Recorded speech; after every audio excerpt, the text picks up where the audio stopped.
መዋደድ፣ መነፋፈቅ፣ ሰላም መሆን፣ ደስተኛ ሆኖ መቆየት እንደ ብርቅና ከስንት አንዴ የሚገኝ እድል ከሆነብን ሰነባበትን።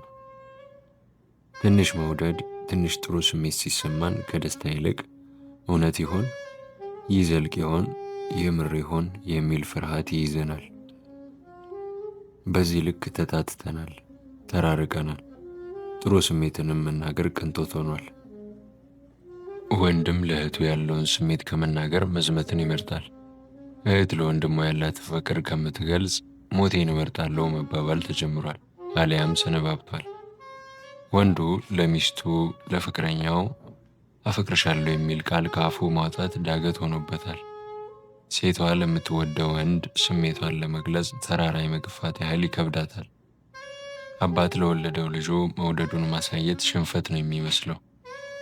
እንደሚያስብለት በየትኛውም ሁኔታ እሱ እንዳለለት ማሳየትና መናገርን ነውር ያደርገዋል። እናት በዚህ ነገር በትንሹም ትሻላለች ይመስለኛል። ሰው እንዴት ለጥሩ ስሜት ደስ ለሚል ቃል ሰው ጋር ሲደርስ ጥሩ ስሜት ሊፈጥር ለሚችል ነገር ይቆጠባል? ሂሳብ ተሰርቶ ነው ስሜት የሚገለጸው? ምላሽ ተጠብቆ ግዴታ ከዛኛው ወገን ጥሩ ምላሽ ወይ እኔ ምን ታስቦ ነው መውደድ የሚነገር? ለስድብ ቃላትን እናወጣ የለ፣ ለሐሜት፣ ለአላማረብሽም፣ ዛሬ ደግሞ ምን መስለን የመጣው ለሚሉ ኔጌቲቭ ነገሮች እዛኛው ሰው ጋር ሲደርሱ ለሚያስከፉ፣ ለሚያስደብሩ፣ ቅር ለሚያሰኙ ስሜቶች ቃል ይወጣ የለ፣ እንናገር የለ። መጥፎ ነገርን ተናግረን ከተቀባዩ ሰው ልብም አእምሮም አንወጣም አይደል? በማስከፋት በማስደበር። በመውደድ ቢሆን በጥሩ ነገር ቢሆን ደግሞ ስሜቱ ቀላል አይደለም።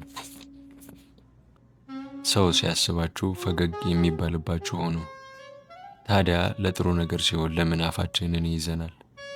ለምንወደው እንደምንወደው ብንነግረው፣ ላማረበት እንዳማረበት፣ ቆንጆ ለሆነችው ቁንጅናዋን፣ ያላትን ጥሩ ነገር ብንነግራት፣ ጎበዝ ለሆነው ጉብዝናውን ብንነግረው፣ ለቻለ መቻሉን፣ ጥሩ ነገር ላለው ጥሩ ነገሩን ያንን ብንነግር ከኛ አንዳች የሚቀነስ ነገር የለም። ሁሌም እንደምለው የሰው ጎልቶ መታየት የእናንተ መደብዘዝ እንዳልሆነ እወቁ። ሁሉም የራሱ የሆኑ ጥሩ ነገሮች አሉት። ቃል ኃይሉ ቀላል አይደለም። ሰውን የመስበርም የመጠገንም ኃይል ያለው በቃል ውስጥ ነው። እናም ዕለት ዕለት ከመውደድ አትቦዝኑ።